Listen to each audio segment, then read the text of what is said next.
Assalamualaikum warahmatullahi wabarakatuh. Hamdan syukran lillah wassalatu wassalamu ala rasulillah la haula wa la quwata illa billah. Allahumma salli ala sayyidina Muhammadin wa ala alihi wa sahbihi ajma'in, amma ba.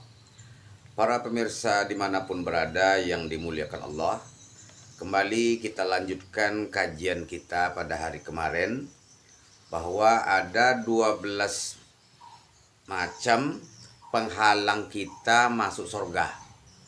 Di kemarin baru kita sampaikan 4 macam. Mungkin bapak-bapak, ibu-ibu yang masih belum nonton. Yang pertama, syirik kepada Allah. Itu yang kita uraikan kemarin. Kemudian sombong, ya, orang sombong. Kemudian memutuskan hubungan silaturahim. Jadi tidak lagi bertegur sapa, tidak lagi mengadakan hubungan lagi dengan pemilih, tetangga dan sebagainya. Itu termasuk menghalang kita masuk surga. Yang keempat, berlaku buruk terhadap tetangga. Nah, itu sampai nomor 4 kemarin. Kita lanjutkan yang hari ini. Yang kelima adalah penghalang orang masuk surga. Yang kelima, suka menipu orang.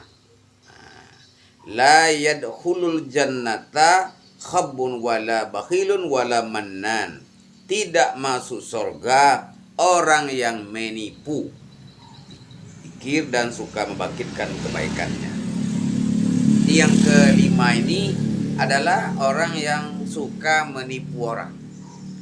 Zaman sekarang tuh banyak terjadi Bapak Ibu sekalian. Ada orang yang menipu keberangkatan haji, umroh.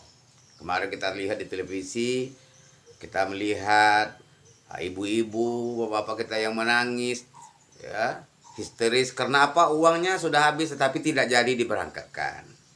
Maka itulah yang kita dalam hidup ini. Zaman sekarang ini banyak sekali tipu menipu itu terjadi Bapak Ibu sekalian. Kita harus hati-hati. Ya.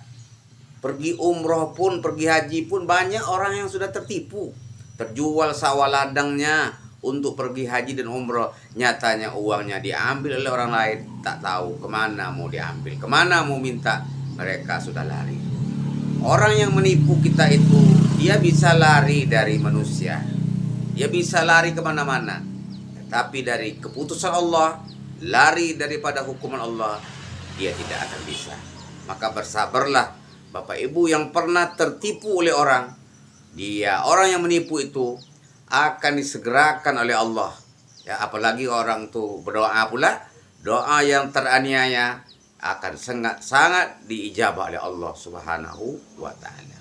Kita doakan sajalah orang-orang yang menipu-nipu orang itu, sadarlah, taubatlah, ingatlah bahwa menipu orang sama dengan menipu diri kita sendiri.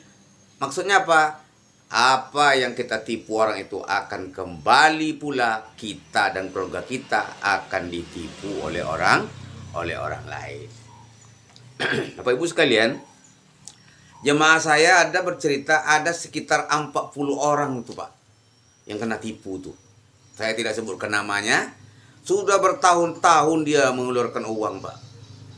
Dijanjikan pergi umroh, nyatanya uangnya tidak kembali.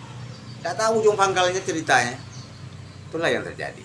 Maka kita harus berhati-hati dalam kehidupan kita sekarang ini. Tipu menipu di zaman serba teknologi ini, apalagi kita dengan media sosial juga hati-hati kita Pak. Ada orang menipu lewat telepon. Anak Anda katanya karena apa di situ, tolong kalau mau selamat tolong bayar. Jangan mau. Ya, ada juga yang modusnya bermacam-macam. Ya, katanya Anda yang mendapat hadiah. Saya sendiri pun sudah 2 kali Pak, hampir lagi. Saya kata di telepon seseorang, katanya dia tahu nama saya Pak.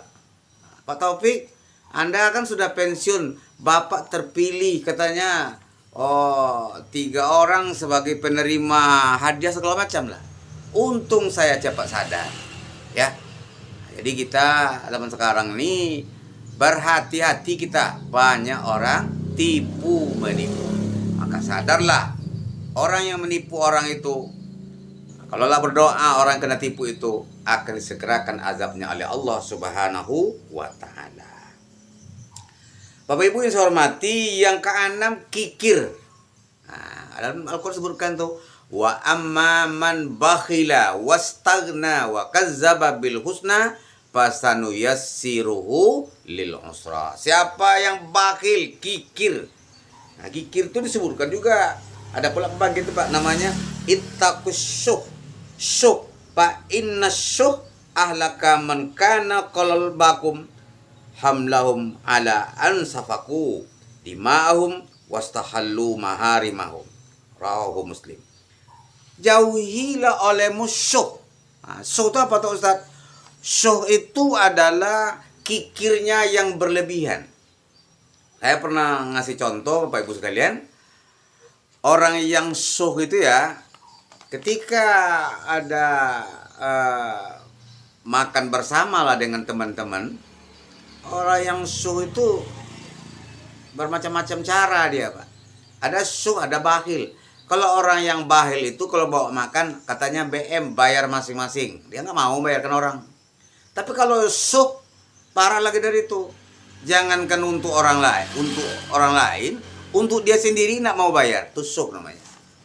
Ketika makan bersama, sudah mau membayar lagi, dia pura-pura nelpon, dia pura-pura pergi ke WC, dia pura-pura keluar.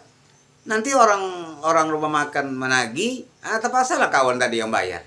Jadi orang yang sudah apa? Kikirnya jangankan untuk orang lain, untuk diri sendiri pun tak mau bayar. Biasanya orang yang suh itu juga di dalam rumah tangga sangat kikir coba.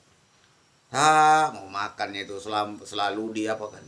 Tak maulah makan yang enak-enak, disimpan juga. Dan kadang-kadang datang orang ke rumahnya itu sudah berjam-jam bertamu, air sejuk pun tak dihidangkan. Kikir. Nah, orang kikir tuh udah masuk surga dia Pak. Ya. Jadi kita dalam hidup ini janganlah kikir, karena sifat kikir itu dibenci oleh Allah dan dibenci oleh manusia. Orang tak mau berkawan dengan kita Pak. Haruslah. Kan untuk kikirnya minta ampun lu. Tiba kenduri, orang-orang yang kikir-kikir tuh semua disimpan tuh. Rendang disimpan dalam, daging disimpan, semua disimpan. Orang disuruh kerja, tapi tak dikasih apa-apa. Kikirnya minta ampun. Nah, ini berbahaya tuh Bapak sekalian. Ya, kalau kita dalam hidup ini berhati-hatilah dengan sikap kikir. Bapak Ibu yang saya hormati, yang ketujuh adalah meminum minuman keras. Nah, ini para pemuda, ini para remaja, hati-hati ini. 3 golongan orang yang Allah haramkan mereka itu dimasuk surga, yaitu salah satunya adalah peminum khamar. Nah, khamar itu sudah jelas larang tuh Pak. Innamal khamru wal maisiru wal ansabu wal azlamu rijsun min amalis syaitan fajtanibu. Sesungguhnya khamar, judi, ngundi nasib, anak panah, semua itu apa? Pekerjaan setan. Fajtanibu, jauhi. Nah, inilah. Kalaulah saraf kita itu sudah rusak Bapak Ibu sekalian oleh narkoba, oleh minuman-minuman yang apa namanya itu dijual apa di pasar-pasar itu ya, dimasukkan ke dalam apa dicampur-campur dengan lainnya. Ada juga spiritus Pak yang dimasukkan tuh dicampur-campur. Apa nak menggelegak jantung kita jadinya itu. Ya. Kepada anak-anak kami, para remaja kami, para pemuda kami, jauhilah narkoba, jauhilah minuman keras, karena itu membahayakan fisikmu, membahayakan anggota tubuhmu, dan membahayakan akal dan saraf kita. Apabila saraf kita sudah rusak, maka rusaklah masa depan kita. Hidupmu masih pagi. Ya. Orang yang kena kecanduan narkoba, coba Bapak tengok tuh. Hancur hidupnya Bapak sekalian, para pemuda sekalian. Ya. Dia minta uang, kalau tidak dikasih orang tuanya uang, dia bunuhnya orang tuanya. Itulah. Ada sedikit Pak, Bapak Ibu sekalian, para remaja, ada sedikit sekali manfaatnya khamar itu. 0,999%. Jadi narkoba atau minuman keras itu bahayanya lebih besar daripada manfaatnya. Bahagianya adalah satu jam, celakanya seumur hidup. Nah, coba pikir itu. Ada bahagia 1 jam.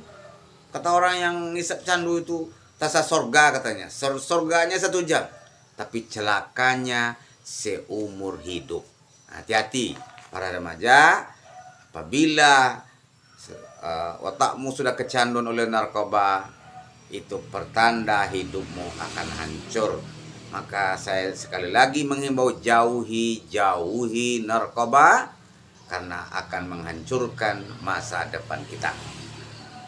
Bapak-bapak, ibu-ibu, dan para pemirsa dimanapun berada yang saya hormati, yang ke-8 ya. Yang terakhir lah, sampai 8 bulan dulu hari ini. Yang ke-8 adalah durhaka kepada kedua orang tua. Itu termasuk itu. Di ukukul walidain, durhaka kepada ibu bapak itu jangankan di akhir, di dunia saja sudah diperlihatkan oleh Allah, Pak. Banyak orang yang durhaka sama ibu bapak itu. Di dunia saja sudah diperlihatkan oleh Allah azabnya. Ya. Saya sekali lagi menghimbau, muliakan orang tua kita. Orang tua kita yang membesarkan kita. Apapun kesalahan orang tua kita, jangan kita pula yang membalasnya. Dia marah dengan kita bukan untuk mencelakai kita. Dia marah dengan kita untuk supaya anaknya berhasil masa depannya. Maka dia dimarahinya hal-hal yang tidak boleh dikerjakan menurut ajaran agama kita. Jadi kita berharap kepada kita semua, siapapun kita, mari kita berbuat baik. Wabil walidaini ihsana, berbuat baiklah kepada ibu bapak. Kalau kita termasuk ukukul walidain, durhaka kepada orang tua, jangankan surga di akhirat nanti, surga di dunia pun tidak akan dapat. Ya, ingin bahagia hidup kita di dunia, muliakan orang tua. Ingin celaka hidup dunia, salah satu penyebabnya adalah durhaka kepada orang tua. Ini ajalah dulu kajian kita pada hari ini. Kita sambung nanti lanjutannya pada hari berikutnya. Wassalamualaikum warahmatullahi wabarakatuh.